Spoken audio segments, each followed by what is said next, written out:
so for the Lit Quake.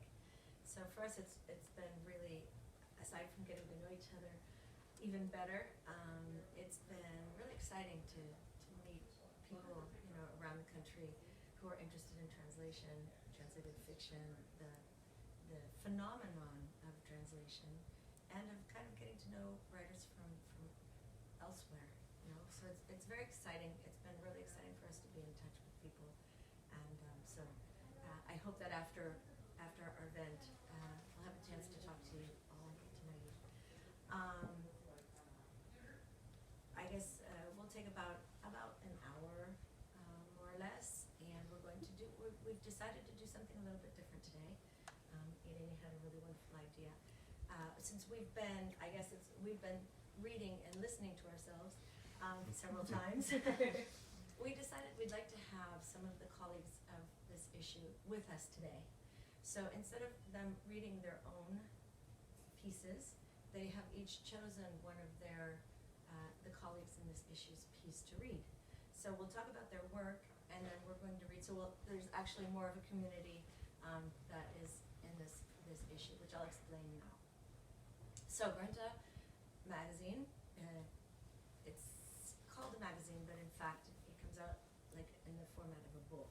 It comes out 4 times a year in the English, and in the Spanish we started in 2003, thanks to Richard Ford. I don't know if anybody has read Richard Ford, but Richard Ford actually kind of was discovered by Granta in an issue called Dirty Realism. That term was coined by Granta in 1983, 84, and Richard Ford was going to stop writing because he wasn't selling books, and he said, if I don't have a readership and then why am I writing? So he was in a very difficult time.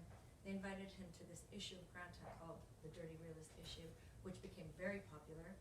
And so when he finally wrote his novel, The Sports Writer, he had a reading public, and it became very popular. That book sold very well, and eventually we know he won the Faulkner, he won the Pulitzer, and he won the Princess of Asturias, et cetera, et cetera.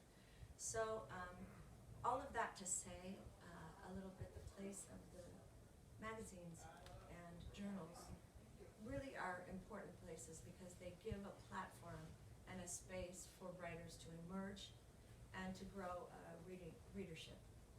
So Granta magazine, which is a British magazine that is over 100 years old, we decided in the Spanish language it was time to share a little bit more.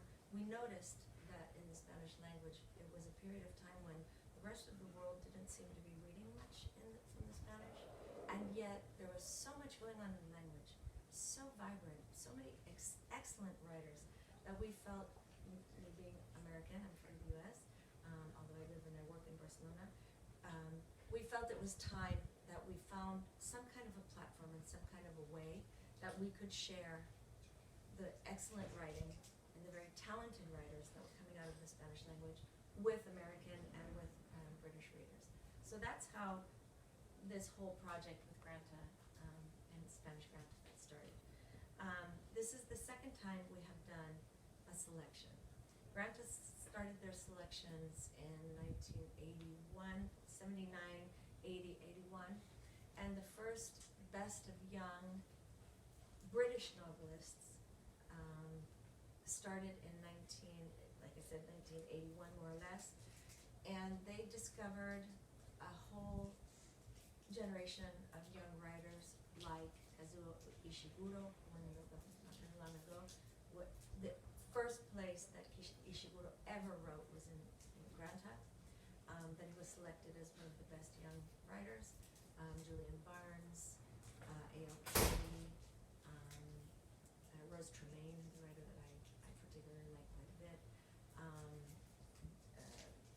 Ian McEwan, Martin Amis, many of the writers that are kind of household names these days came out of this selection. So we started doing that in Spanish in 2010, and what we do is gather a jury and read a lot. A lot. And this year our jury was a illustrious jury with writers like Rodrigo Fursan and Horacio Castellanos Moya and Chloe Arigis, who just won the PEN Faulkner last year, and also the director of the Booker Prize. And so we gathered, we read, and what it allows us to do is get a little bit of a sense for what's happening. You know, where are the writers? It's Spanish language, so there are 23 different countries, you know, that we're reading from, including Equatorial Guinea. People don't realize that also in Equatorial Guinea in Africa, also Spanish is spoken, and there is a writer on this list from Equatorial Guinea. So there's four different continents, and it's a language that is spoken in all of these different variations, you know, which makes it extremely fascinating to see how one language is picking up so many different traditions, so many different amalgams of religions and history and race and you know, tradition, and so it's an extremely fascinating experience in literature and language. And so this issue has 25 of the writers that we, you know, this jury got together and we had to hash it out. Sometimes I say it's a little bit like playing the Ouija board, where you're all kind of like, ooh, where's it going to stop, where's it going to stop? And we had meant to start at 20, but we couldn't stop at 20. It was impossible. You know, we kind of fell into that idea that, oh, young writers, they don't have any, you know, attention spans anymore, this digital age, they don't read anymore. And, you know, sometimes you get caught up in those prejudices because they're said over and over again, that we were like, oh, how are we even going to find 20? And actually, we were able to get to 25 without like pulling anyone's hair out or eyes out, or, you know, that was like the point where the Ouija board kind of said, okay, here's where we're going to stop. And we have been very pleased with the reaction of the public all over the place, and by the writers. What we did was a very nasty thing, which they still complain about. I called them and said, you've been pre-selected for the list, but now you have to write something. And it has to be really good. And if it's not good enough, it can't get to, you know, you're not going to get into the issues. So they had to spend a couple of months, you know, battling. And but they made it, and they wrote excellent text. But we kind of felt like if we're going to say these are the best writers, we have to be able to prove it. So, you know, they really stepped up to the plate, and we were very happy with this issue.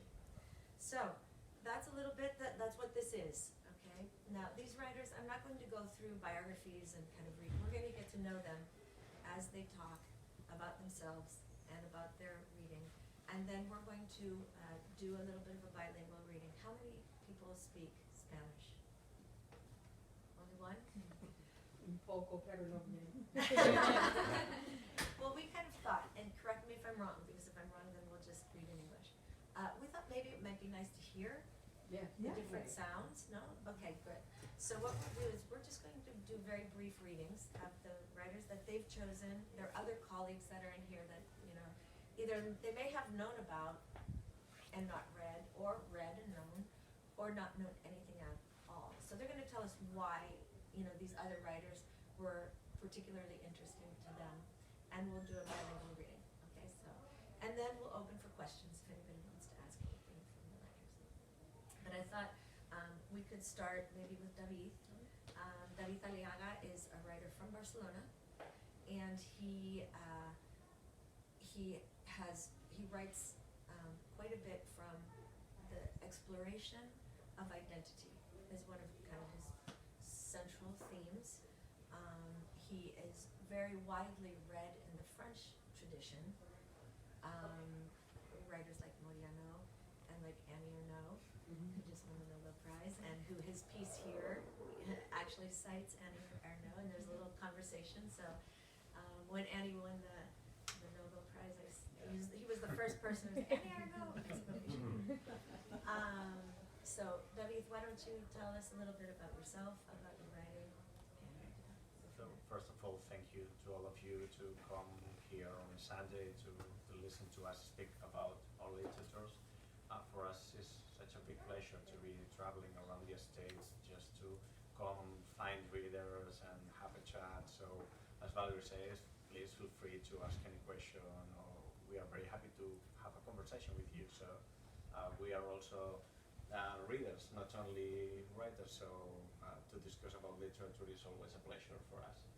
And well, to start to speak about my writing or my works, as Valerie says, I'm very interested in how language can build up identity, and it all began when I was writing my master thesis on North American author Cynthia Ozick. I don't know if you have written her. And for that thesis, I also read North American philosopher Judith Butler, and very short essay entitled Taking Account of Oneself. And in that book, she described quite simple but quite brilliantly that identity is a sort of an answer that we gave to any other who is not oneself. So I started to think that if identity is an answer, it's also a discourse and have a structure, and if made of symbols, just as the literary text. So in that moment, like, I don't know, 6 years ago, I started to work on how literary discourse through fiction can help me to build up an identity, to understand what identity is, to understand who I am. As Alejandro usually says, you usually write because we want to understand the world.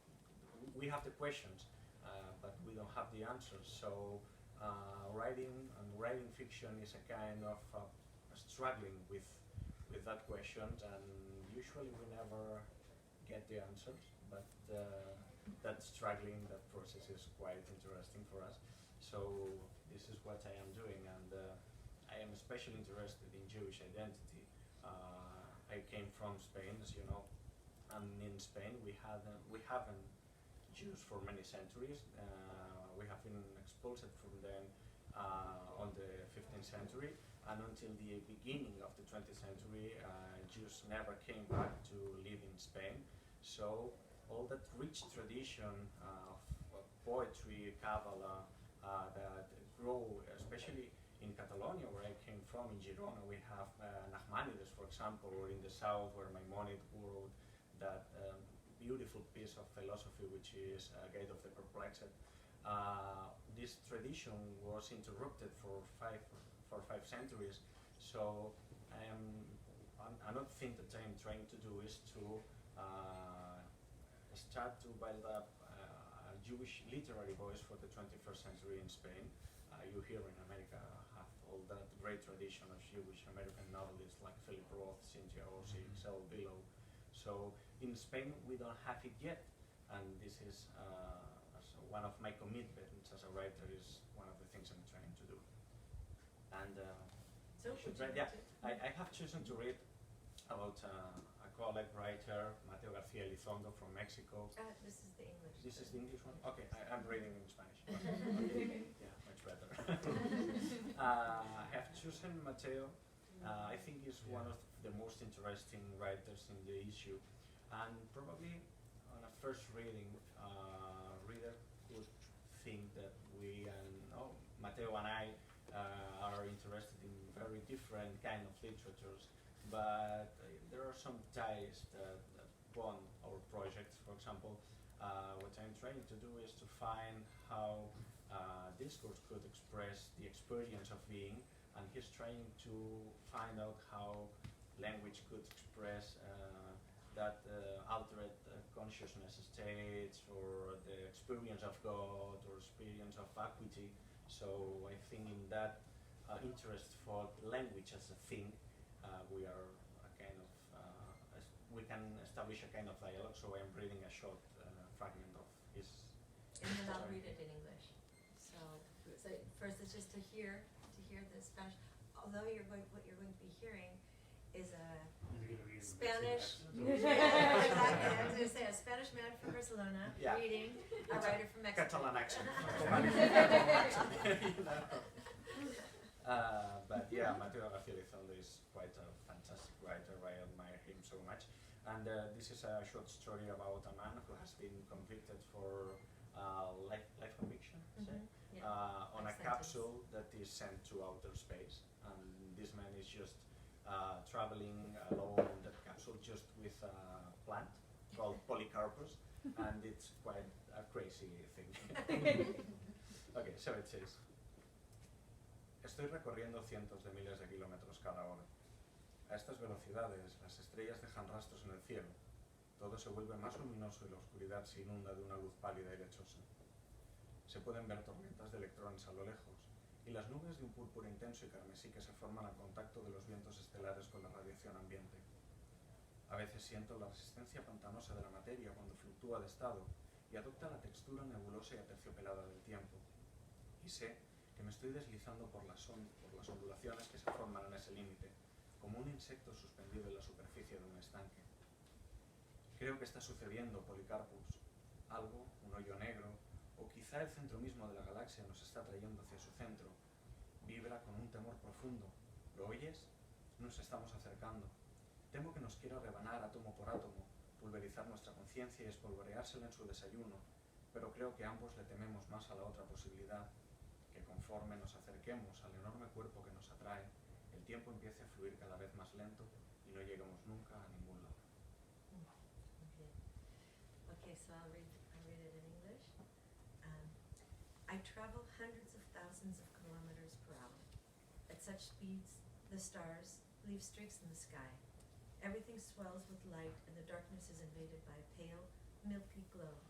You can see electron storms in the distance and deep purple and crimson clouds that form when stellar winds make contact with the ambient radiation. Sometimes I feel the swampy give of matter as it changes states and assumes the nebulous, velvety texture of time, and I know I'm slipping along the waves that form on that border, like an insect suspended on the surface of a pond. I think it's happening, Polycarpus. Something, a black hole, or maybe the very center of the galaxy is pulling us towards its core. It vibrates with a deep, low thrum. Can you hear it? We're getting closer.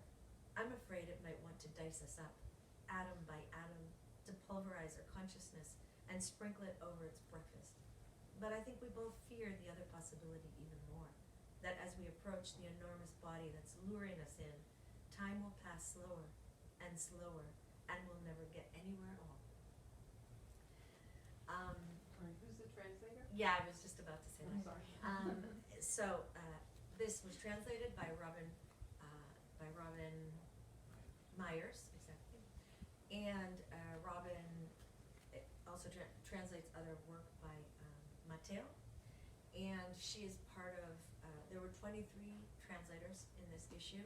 One translator translated 3 authors because they were already her authors. So we respected translators that were already working with their writers, and then we did very specific pairings between translators and writers depending on styles and etc.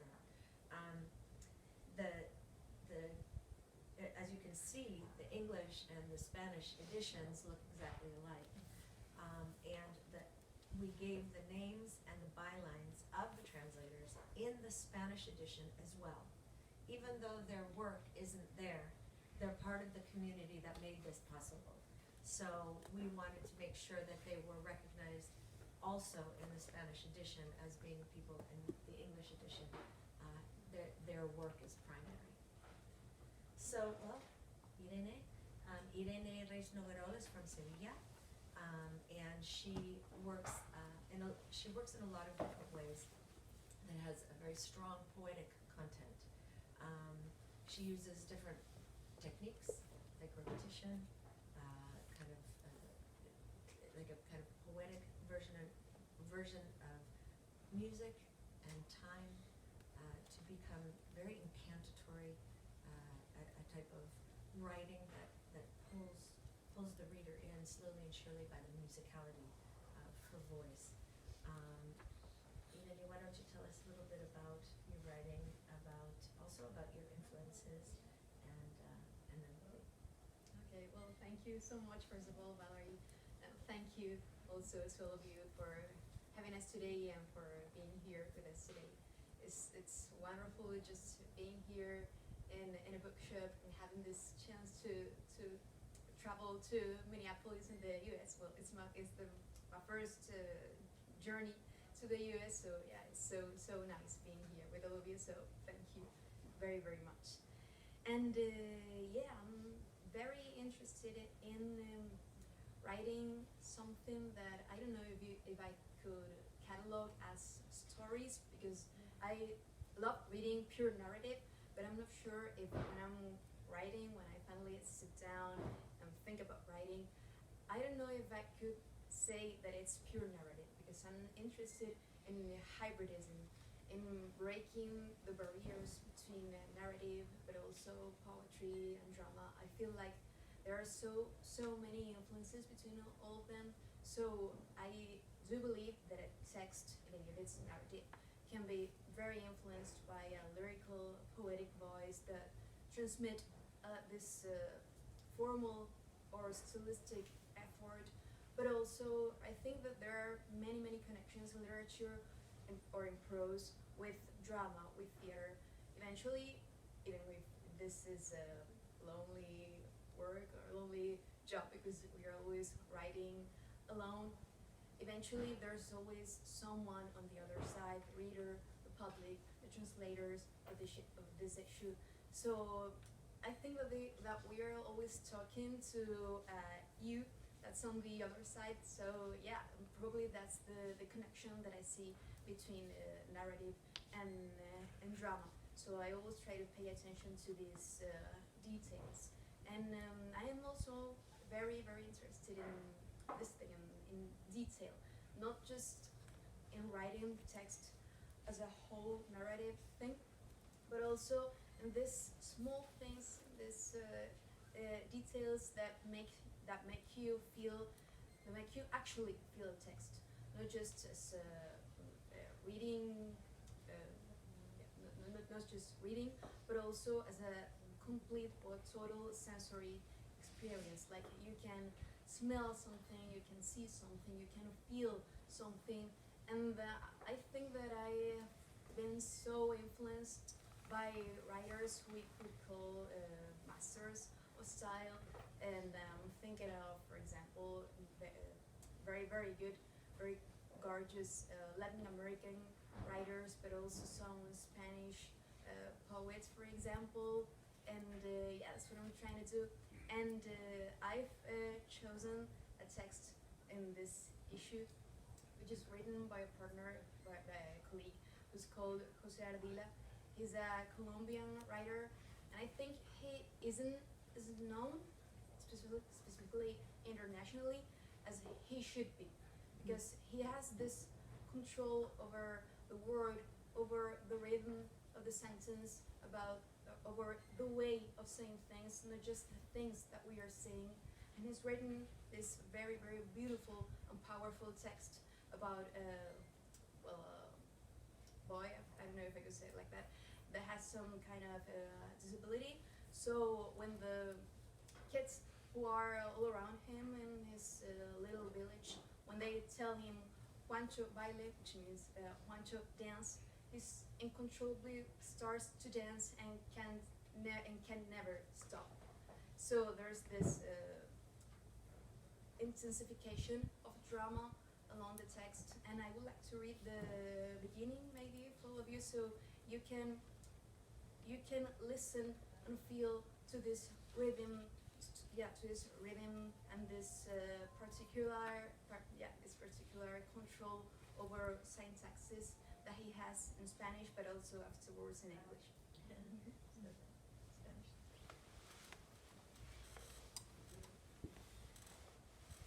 So the text is called Juancho Baile. Well, my accent is Andalusian, and I'm yeah, I just had to say that because I've been told that some of you have been in Andalusia. So yeah, probably my accent sounds familiar to some of you, which it is not the standard accent that you usually learn from Spain, but it's the accent that many of us have from the south of the country. Vivía en calle estrecha un idiota. Pasaba en las mañanas muy temprano por el frente de la casa y regresaba al final de la tarde, cargando regularmente un bulto en exceso pesado para cualquier ser humano. Era idiota y grande y feo. Y reaccionaba a su nombre y a una instrucción. Juancho, baile, con un contoneo y un balbuceo como de una alegría muy primaria y animal. Baile, baile, baile, decía. Y bailaba. Y luego seguía su camino con la inexpresividad usual de su rostro, como si nada, como si hubiera estado atrapado brevemente en otra dimensión y lo hubiera ya olvidado. Era chistoso siempre. Nos reíamos la Ingrid y yo en la acera, y a veces era ella la que gritaba «Juancho, baile», y a veces era yo, y a veces éramos los dos al mismo tiempo, en un coro involuntario, un Juancho baile competido y desbocado por la agitación de la carrera desde la sala hasta la acera, desde el baño hasta la acera, desde el cuarto hasta la acera, porque de repente lo presentíamos llegar o cogíamos en el aire el grito de alguien más, del Julio, o del Topo, o de la Jaime. Y era ese Juancho baile, y luego su respuesta, baile, baile, baile, y las risas posteriores, por supuesto, y con frecuencias simultáneas y hasta pretéritas al baile mismo, al grito mismo, a su silueta grotesca, como un eclipse, aconteciendo en aquel firmamento otro que era la esquina de la calle. De ese tamaño era la expectativa por la llegada del idiota, y de esa dimensión nuestro aburrimiento, el peso de las horas muertas en el pueblo. So this is how it sounds in Spanish, and that's the way it sounds in English. The translator is Lindsay Griffiths and Adrián Izquierdo. There lived an idiot on Calle Estrecha. He'd walk by our house very early in the morning and back again in the evening, most times shouldering a bundle far too heavy for any human to bear. He was an idiot, and ugly, and big, and he reacted to his name being called and to a single command, Juancho, baile, hips swaying and lips stammering as if with a primal and animal joy.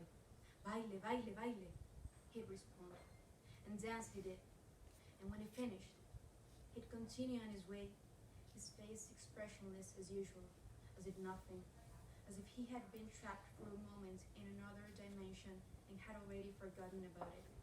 It was always pretty funny. Ingrid and I would laugh at him from the sidewalk, and sometimes she was the one to yell, Juancho, baile, and sometimes it was me.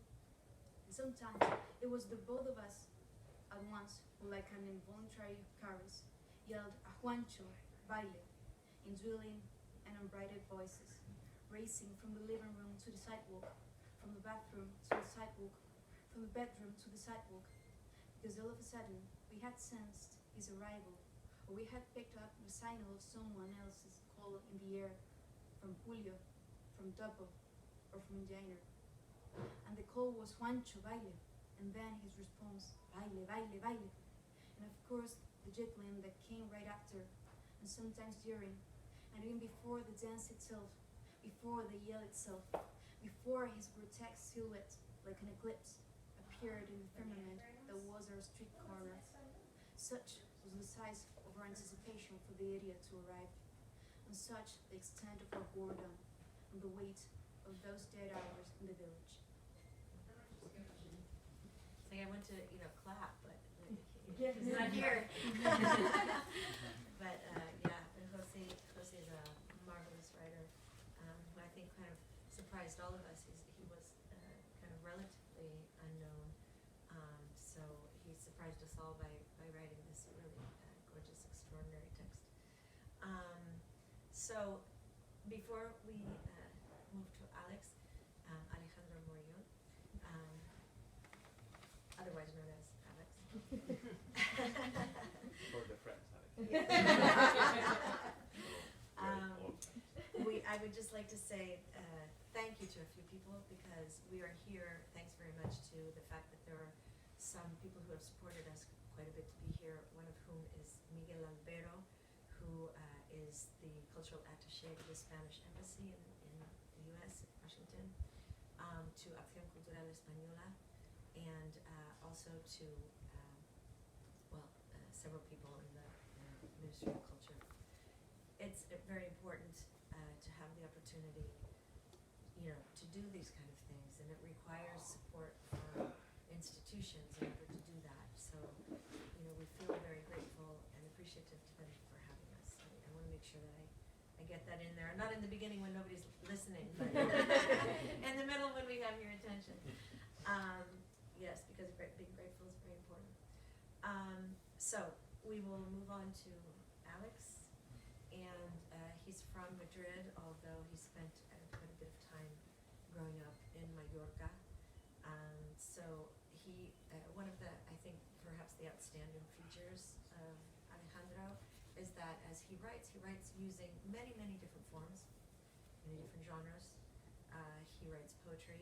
He's, won prizes for many of these different ways, forms of expression, such as poetry, short story, novel, and he approaches literature as an exploration, which I think is very interesting, and we've talked about this before, where instead of feeling like he has to know completely a subject and then attack it, he uses writing as a way of exploring the subject and trying to figure things out as he's going along. Alejandro, Alex, would you like to tell us a little bit about Sure. yourself? Hi, everyone. Thanks for coming. I clearly the last one because my English is so poor, but That's not true. I will try my best. I hope that you could forgive me for my bad accent.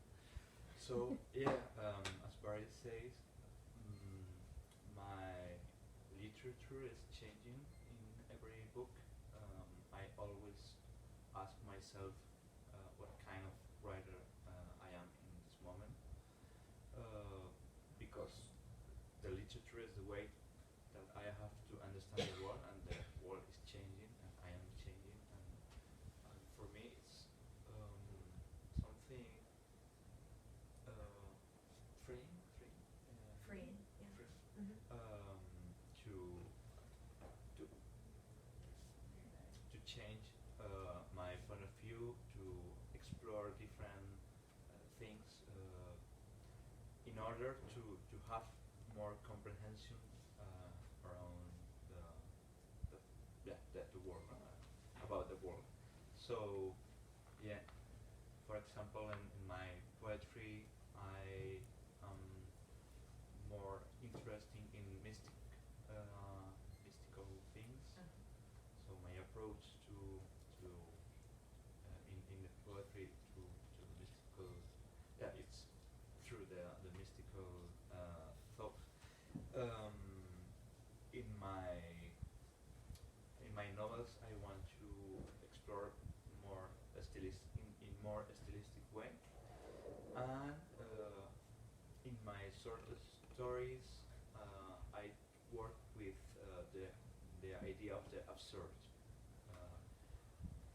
When the absurd can explain better the real world than the real world itself. Because we are living in a world that is absurd. It has a lot of contrast. So I'm glad to be in that list with my colleagues that I admire a lot, and I am wondering how this list and other lists are really important to have a view of the literature of the moment, because I think the literature is also it's also tool. It's a tool to feel what we somos, and what we are, and who we are. Sorry, who we are and where we are going. So I like in that list the different process different styles and the diversity, but also I like the way that all the authors combine the form and the content. So it's not only important the content, but also the form. So I will choose to read an Ecuadorian writer, Mónica Ojeda, that is one of my favorite writers at this moment. And yeah, she is right now in the National Book Award Short Story Prize. No, Short Story Prize. No, short list. Sorry. So I hope She wins. she wins. Okay. We have actually Monica Ojeda, who was in the short list for the National Book Award, from this issue, and from the first selection, Samantha Schweblin, who we discovered from in 2010. She was a writer who was only kind of known a little bit in Argentina, and she's one of the 20 authors that were in the previous. So we were very excited to think, oh, maybe we're doing something right. Something right. A lot of fun. Yeah. So I choose this text because as you will hear, it's powerful, it's musical, it has a lot of freedom. Yeah,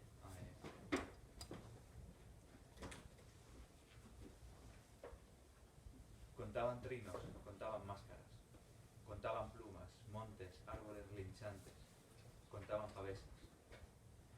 El viento arrastraba el fuego hacia el oeste y sobre la tierra parda del erial se oyeron sus pisadas. Eran 7 contra 1. 7 cabezas de pelo de oso y dientes de tigre. Niños atravesando el valle de las piedras campana, de los huesos de pájaro, de las patas de zorro. Tenían colas de caballo y collares de tagua colgándoles del cuello. Las caras cubiertas de pintura, las uñas negras, los cuerpos excitados por la danza del solsticio. A sus espaldas, como un charco de luz en medio de la cordillera, quedó la fiesta con los adultos borrachos bailando sanjuanitos. El cielo era del color turbio de la sangre y el polvo se eleva a la altura de sus cejas, pero los niños corrían, saltaban, rugían, jadeaban sobre el rastro del elefante 4 ojos, del rinoceronte blanco, del hipopótamo ciego, Huguito el soplón, Huguito el traidor. Te cazaremos, morsa tonta, ralalá, ralalá, te comeremos, mamut feo. Daniel y Alan cantaban sus amenazas mientras Ingrid, Mene y Max se golpeaban el pecho como gorilas. Cada vez que se subía a una roca, Gala aullaba. Y junto a ella Belén revolvía la tierra con su pie izquierdo igual que un toro. A la distancia el fuego de la fiesta era casi indistinguible. Los insectos salían de entre las piedras y los pájaros volaban en dirección contraria a sus pasos. De haber estado allí el chamán les habría advertido que aquello era cosa mala, un presagio del peligro que estaba aún por venir. Los pájaros cantan el futuro, les dijo antes, sosteniendo entre sus manos el cráneo amarillento de un cóndor. La luz del sol y de las estrellas les señala el camino. Ninguno de los niños sabía de ornitomancia, pero tenían 9, 11, 13 años y estaban enfebrecidos por el sol. El futuro era ese brillo caliente que les quemaba las tripas, el resplandor del ocaso andino sobre los frailejones y la imagen de un rinoceronte blanco atravesando el páramo hasta alcanzar el río. So, it's Inti Uraimi by Monica Ojeda. They told of trills, they told of masks, they told of feathers, hills, and neighing trees. They told of embers. The wind swept the fire westward, and their footsteps could be heard over the dry, uncultivated earth. It was 7 against 1, 7 heads of bear fur and tiger teeth. The children crossed the valley of ringing rocks, of bird bones, of fox feet. Their hair was pulled back into ponytails, and tagua necklaces hung around their necks. Their faces were painted, their nails black, their bodies excited by the solstice dance. Behind them, the festivities glimmered, a pool of light in the middle of a mountain range, where the adults, inebriated, were dancing sanjuanitos. The sky was the turbid color of blood, and the kicked up dust rose to their eyebrows, but the children ran, jumped, bellowed, panted, following the trail of four-eyed elephant, the white rhinoceros, the blind hippopotamus, Huguito the snitch, Huguito the traitor. We'll hunt you down, you stupid walrus, tra-la-la, tra-la-la. We'll eat you up, you ugly mammoth. Daniel and Alan sang out their threats while Ingrid, Minnie, and Max pounded their chests like gorillas. Every time she climbed to the top of the rock, Gala let out a howl, and beside her, Belen pawed the dirt with her left foot like a bull. The fire at the heart of the festivities was nearly imperceptible from a distance.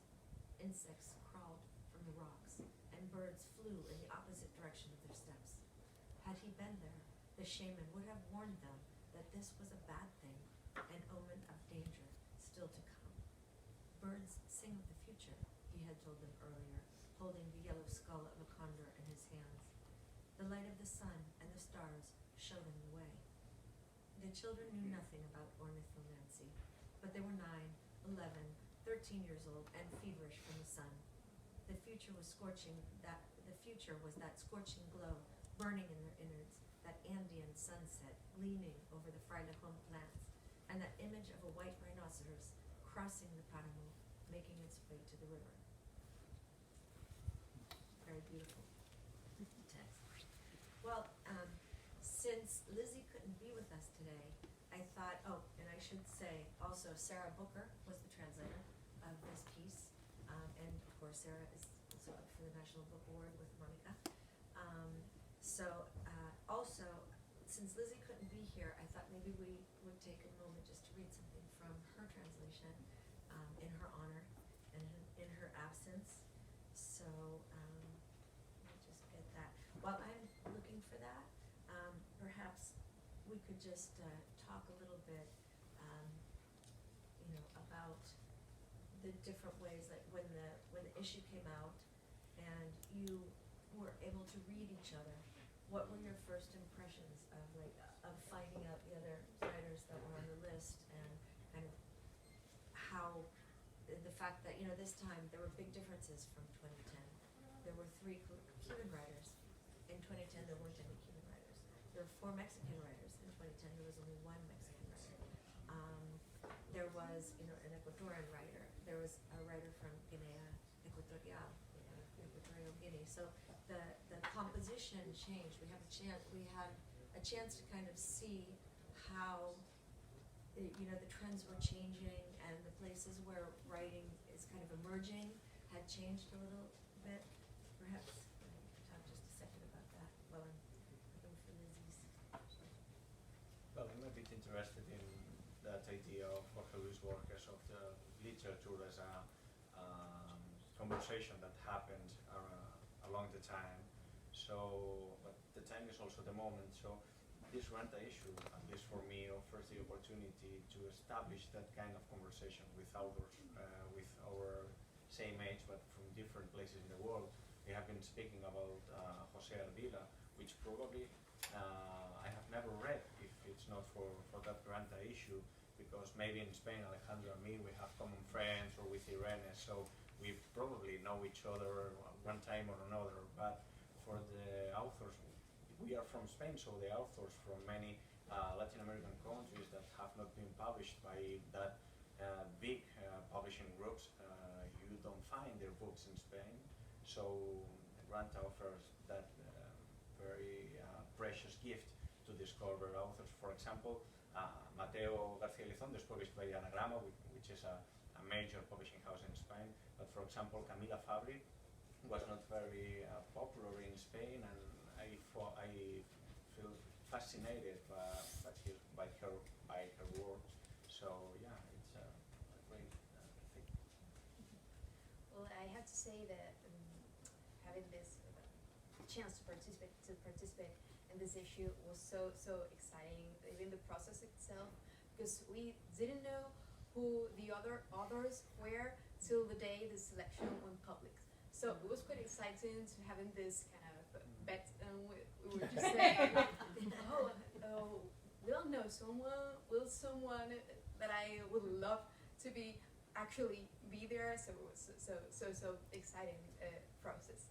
And yeah, I think that we can see some trends that Valerie mentions in the beginning, in this introduction to the issue, and we can see some interest on the linguistic particularities of each accent, each region, each country, which is something that we didn't see before as much as we do now.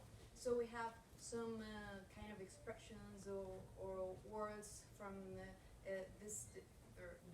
different places on the Spanish-speaking world, and I think that that's so nice that we don't have just this standard Spanish always when we are reading something, but we can now find this particular expressions that transport us to the places the authors were born or lived. And I think that we can also see the importance of humor in many of these short stories, because we usually think as a literature and writing as something very, very serious, very conscious, but there is always place to some humor, some comic part, and that's something that I think that we can now in this selection that we can actually see in many of the writers that participate in it. There's a humor, there's a lot of humor, like a lot of sarcasm, also irony, but there's also the sonnet quality of language. You can tell that the writers have, for a time, people had gotten very, looking for like a neutral kind of Spanish, right? So that a book could sell in all of the different countries, and everything sound like kind of neutral Spanish. But that's been kind of broken by this new generation, who they're using the language, the Spanish language, in all its different ways that it can be, manifested. And you can see that also in Spain itself, like between these writers and Andrea Abreu, who her novel Dogs of Summer is the translation. Andrea, kind of broke also this idea of that in the Canary Islands you're supposed to sound like somebody who writes in Madrid, and she showed that you can write in Canary Island Spanish and in very beautiful and extraordinary new ways, right? So I think those are two of the trends that very careful that have been very obvious in this new generation and changing. I don't know, what do you think? No, go on. I agree.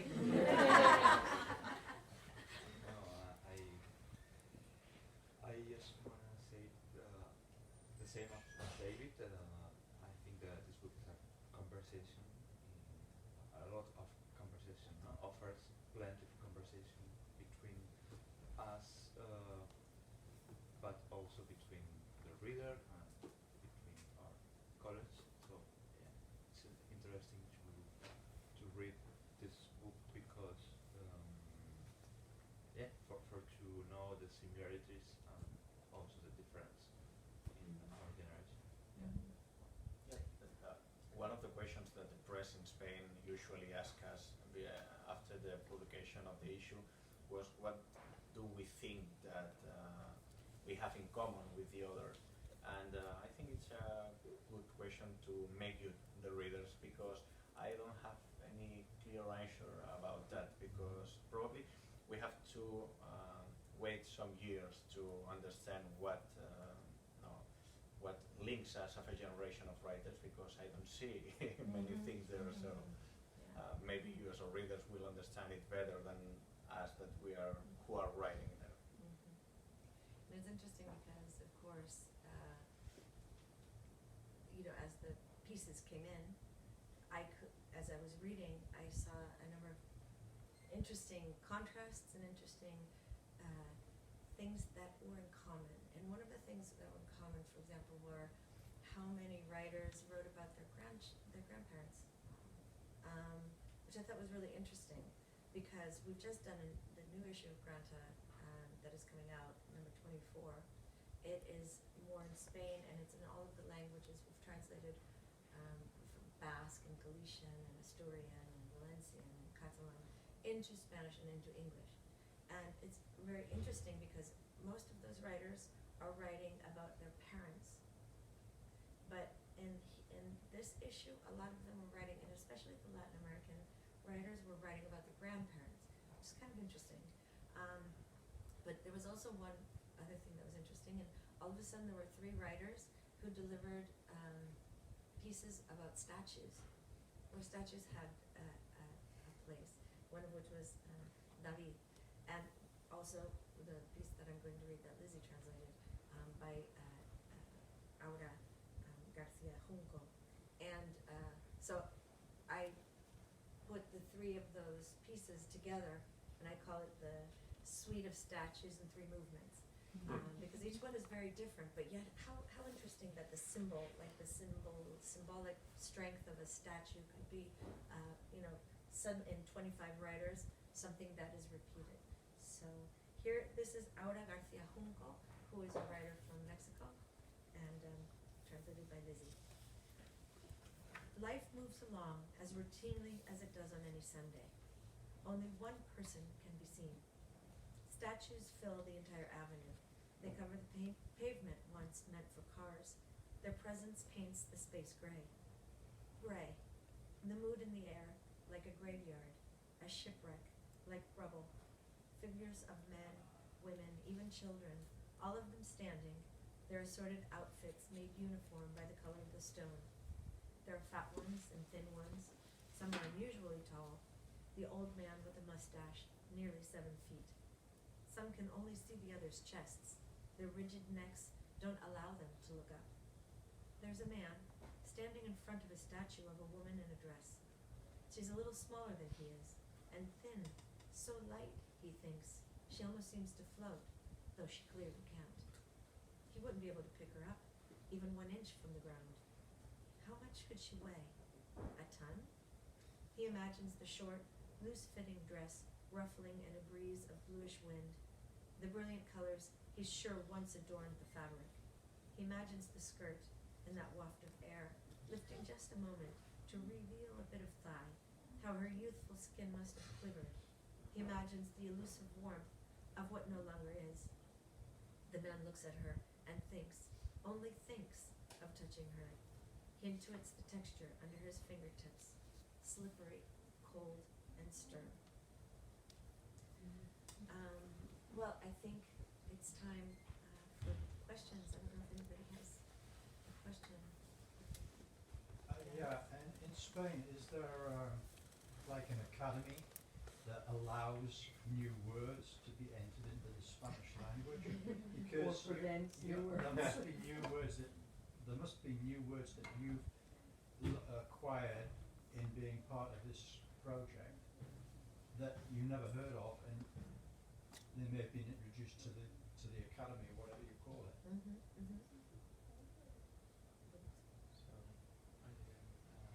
Nos pregunta sobre la Academia Real, que seguramente nosotros hay neologismos que habéis utilizado, palabras nuevas que quizás no entran en el diccionario o en la academia que no reconoce, pero que nosotros trabajamos. Pero ¿qué pasa con la Real Academia?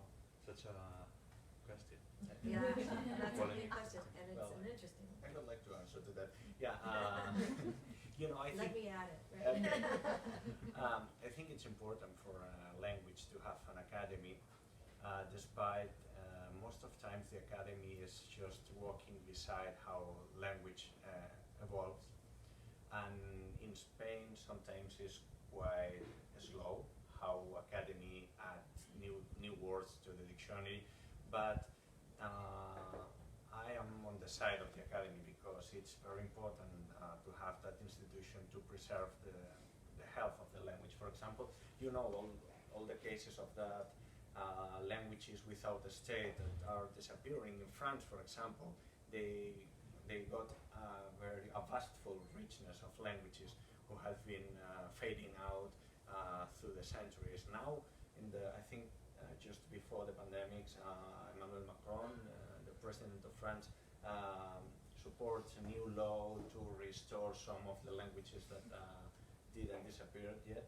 So this shows us the importance of having an institution such as Real Academia de la Lengua to keep safe or keep the good health of our language. But of course, when you are a creative writer, when you're writing fiction or poetry, or you are struggling constantly with to find a language that could express the experience of being, the experience of life, and this usually makes you to write not as normative as the academy says, but yeah, this is just different things. You have to use the language on a creative way, and there are also some grammars, orthographics, or It goes slowly, and I don't think anybody does not use a word because they don't recognize it. But in a way, too, it is good. Yeah, I understand. You know that it's nice to have somebody that their whole function is to make sure that language is is ordered and not ordered. I mean that's like a stupid thing to say. But that it's being considered.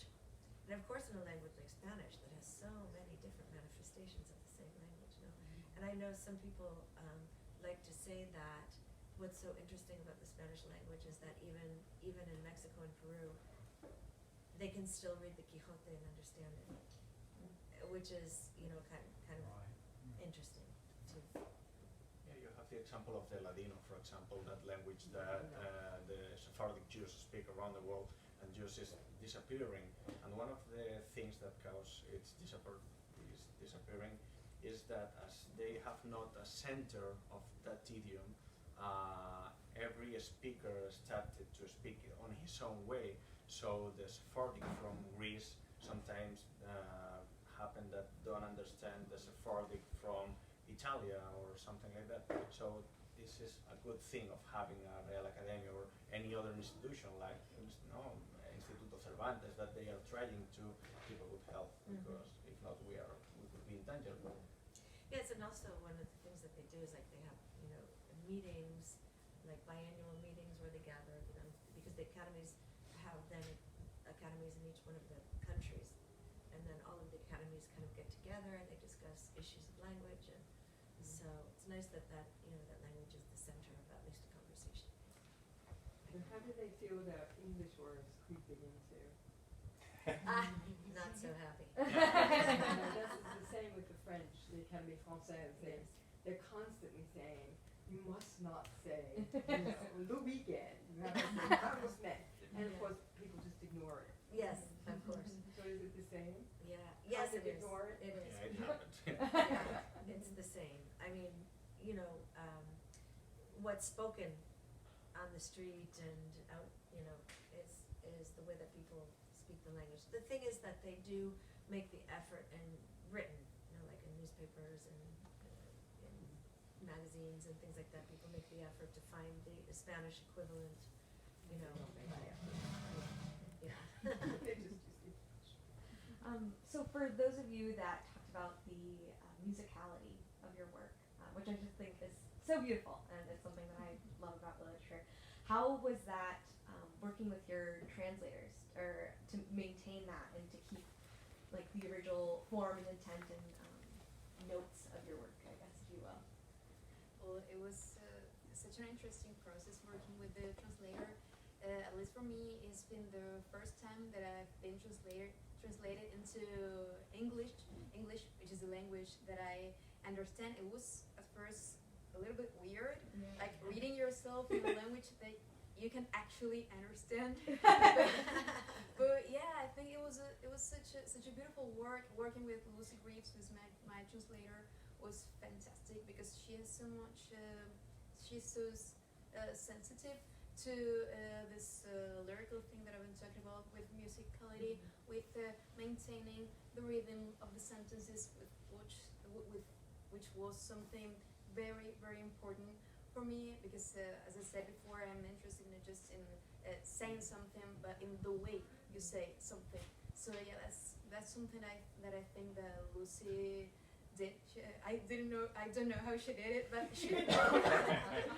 At first I wasn't sure if it was because I had no idea what translation, and yeah, I was so satisfied with how it finally ended up. Yeah, she was such a wonderful translator. I'm so happy with her.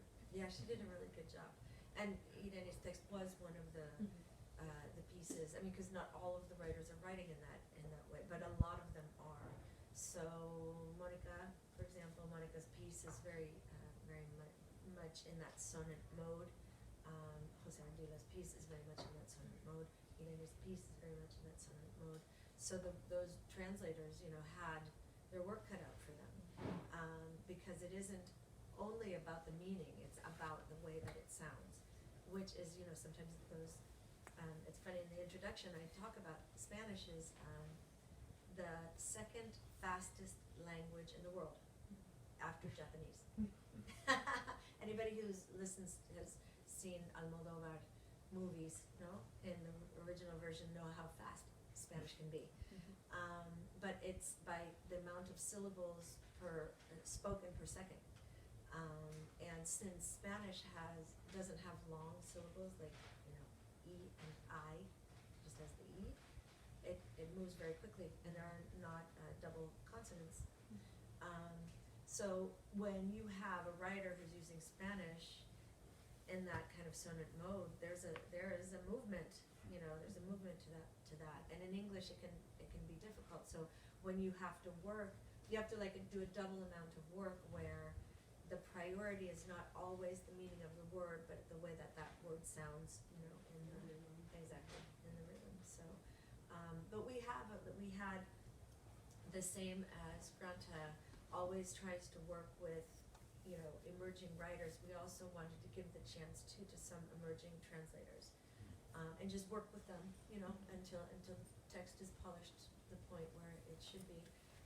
But we also have a number of very veteran translators in the issue, like Margarita Costa, Natasha Weimer, Daniel Hahn, who translated David.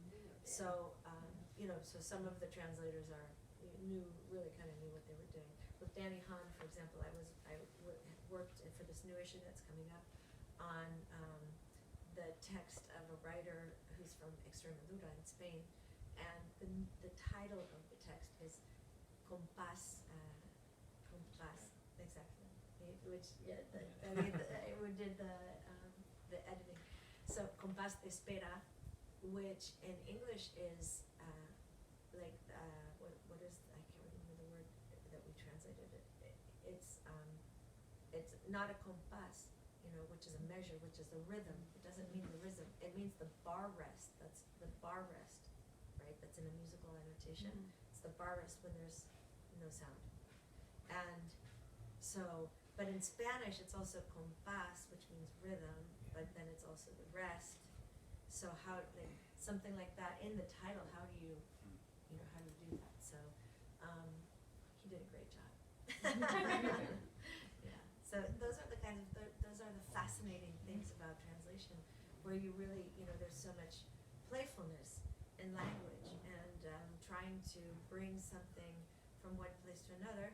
Sometimes you have to come up with solutions that actually enhance the original, and other times you might miss something over here, but you compensate over here. Yes. I'd be curious to know what your relationship looks like with the translated piece.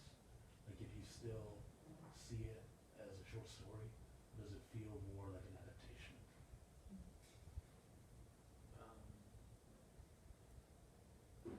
I should think about that. No. It's a good question.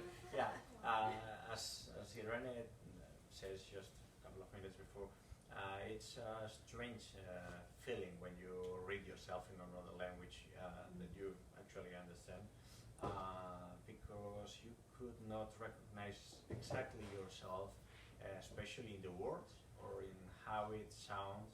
But for sure, in literature, there is not only about words or a specific lexicon.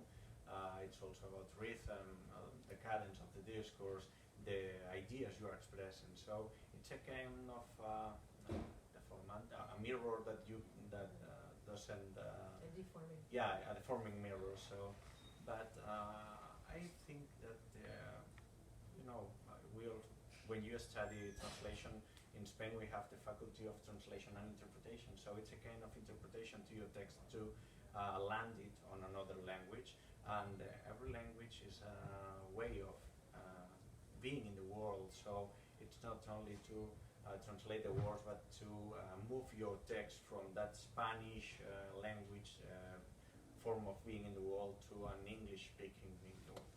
Yeah, it's interesting because translation is also recreation. So there is a lot of creativity in to transform one language to another, and for me it's interesting to read my work in another language, in English in this case.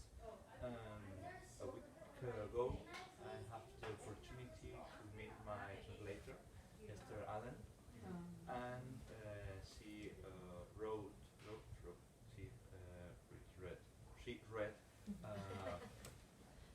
she read my work with a very powerful, It's very fun.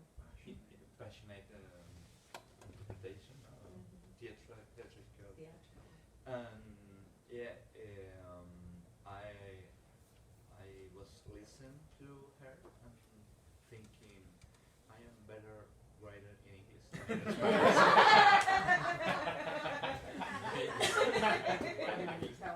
Sounds much better. Well, that's a great compliment. It is. I had another question. It kind of goes along with my first one about the translation. You obviously talked about, obviously having writers from all of the Spanish-speaking countries,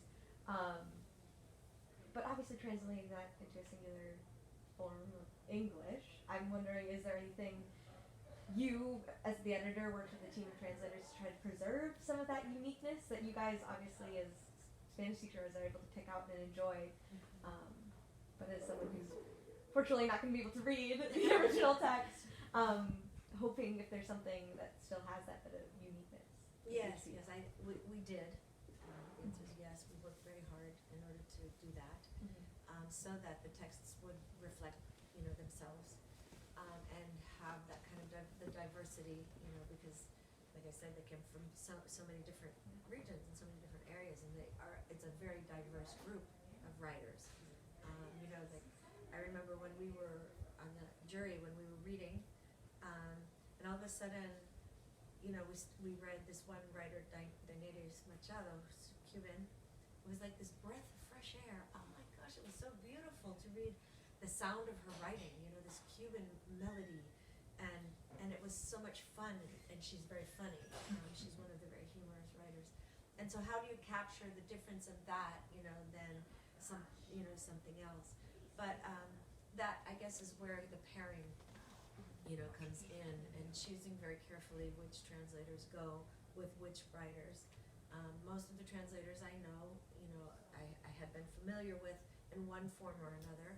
Not everyone, but pretty much I knew most of them. And for example, for Jose Ardila, he's Afro-Colombian, I found a translator who's doing her PhD on Afro-Latinx writing and translation. So I was able to find the exactly right person, and she was a young translator. She's an emerging translator, so I had her work with a Spanish translator who teaches in Baruch University with Esther Allen, very close friend of Esther Allen's. So they work together, right, to be able to bring that, that sound from Jose out.